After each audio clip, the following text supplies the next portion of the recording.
Hello YouTube, welcome back to my channel. Today I want to talk about the Nintendo Switch.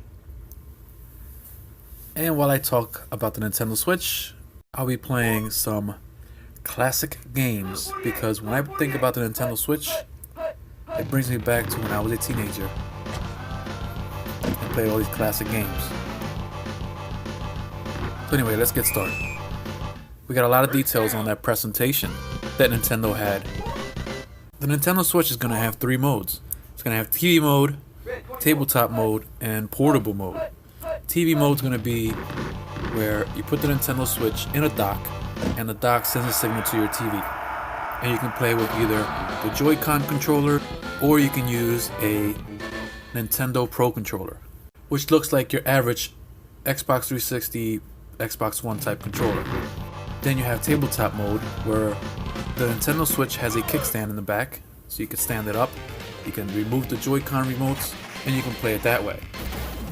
You can switch between having to use both controllers to give one controller to your friend and playing multiplayer, local multiplayer, just like back in the day. Then you have portable mode, where it's just the Nintendo Switch with the Joy-Con controllers on each side, and you just play it regular like you did on a tablet. Like a tablet with physical controls. They didn't specify as far as processor or stuff like that, but they did say it's going to have 32 gigs of memory and a micro SD slot for up to 256 gigabytes. When the Nintendo Switch is on portable mode and tabletop mode, 720p display, and then when you have it docked, it goes up to 1080p. Now, it doesn't mean that it's always going to be 1080p, but it's supposed to be up to 1080p when you have it in the dock and it's playing on your TV. Also, the system's going to be region-free. Joy-Con controllers can be used independently in each hand or together as one game controller. When you attach it to the Joy-Con grip, they include an accelerometer, a gyro sensor, an IR camera, which makes for independent motion controls possible. Battery life is about 2.5 to 6 hours from Nintendo. They're saying games like Zelda Breath of the Wild will probably play for about 3 hours. So we're assuming games like Sonic Mania and games like that will probably last 6 hours. Also with the Joy-Cons, they have something called HD Rumble, which allegedly you can tell between one ice cube and two ice cubes when you shake the controller, whatever that means. The Joy-Con controllers are going to come in gray, neon blue, and neon red. Games. Now, they did show a good amount of games, but for a guy like me that doesn't play RPGs and stuff like that, the only games that really caught my eye were Zelda Breath of the Wild, Splatoon 2, Mario Kart 8, and Mario Odyssey. And also a couple of the retro games that I saw were like Sonic Mania and Street Fighter.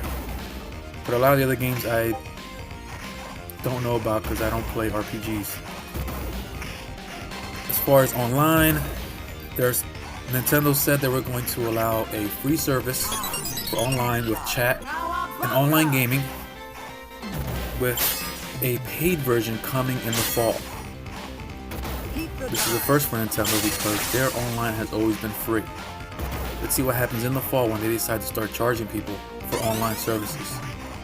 For the online subscription, you get a free game, retro game, every month. But you lose that game at the end of the month, so you only get 30 days to play that game. So what happens if I get like a Mario game and throughout the month I only get halfway through? I lose my game because I only had it for a month? Not good, Nintendo. Not good. Also, these prices for these accessories are a little bit on the high end. Like the Joy-Con controller for one is $49, which would be like one side, or $79 for both. The Pro controller, you're looking at $69.99. The dock is $90. So if I want to be able to play this game upstairs and downstairs, I have to spend an extra $90 just to get a dock, which supposedly all it does is sends the signal to the TV. Unless there's some other mechanics inside that, I don't see why pay $9 for a dock. And then $29 for the Joy-Con grips. Out of the box for $2.99 you get the system, you get the controller, or the controllers, Joy-Con controllers, left side and right side.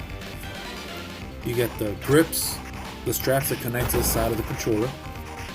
You get the dock for TV mode and the AC adapter. Well, that's it guys, I just wanted to give you a quick update on the Nintendo Switch. Tell me what you think. As of right now, I can still go on GameStop and pre-order it. So they're not sold out yet. So what do you guys think about the Nintendo Switch? Do you think it's worth getting it at launch with the major title for the launch being Zelda Breath of the Wild? If you have a Wii U, you can pretty much just get the Breath of the Wild for the Wii U on the same day. Would you get this system at launch? Me personally, I love Nintendo. I love the Mario games. I love the Zelda games, the Mario Kart games. I love those kind of games. But at launch, if you're only going to have Zelda Breath of the Wild, I think I'm going to wait to see what other games come out. Are they going to release games like Call of Duty, Battlefield, Titanfall? I know they're planning on bringing out the sports, but are they going to do like first-person shooters?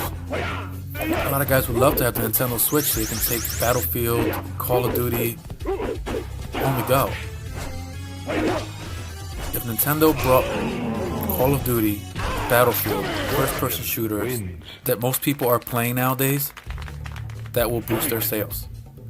That's what I think anyway, in my opinion. I feel like I can wait till after the release date to see what other games come out. I don't want to spend $300 just to play Zelda. And I have to wait till summertime and see what other games are in the process of being made.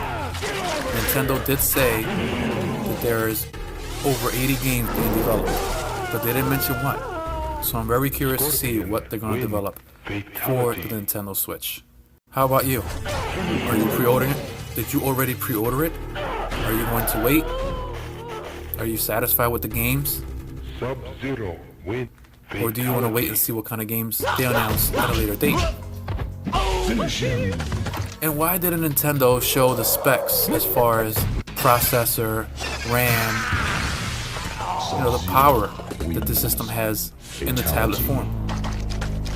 What are they hiding? Why are they hiding it? The other thing I noticed is in all the live events, they showed people playing the games and they showed people playing, but they never showed the menu. They never showed the operating system. I guess that's still in the works. And if that's still in the works, you only have a month before you launch the system. So is it still not ready? Anyway guys, that's my quick update on this. Hope you enjoyed the classic video in the background. Make sure you like, subscribe, leave comments below about what do you think about this Nintendo Switch? What are you excited about? And what are you not excited about? Are you going to be there at midnight launch to get the first system if you can? Or are you going to wait and see what other games they come out with? I would love to hear from you guys. Leave me a comment below. Let me know what you think of the Nintendo Switch. That's it for now guys. I'll talk to you in the next video. Later gamers.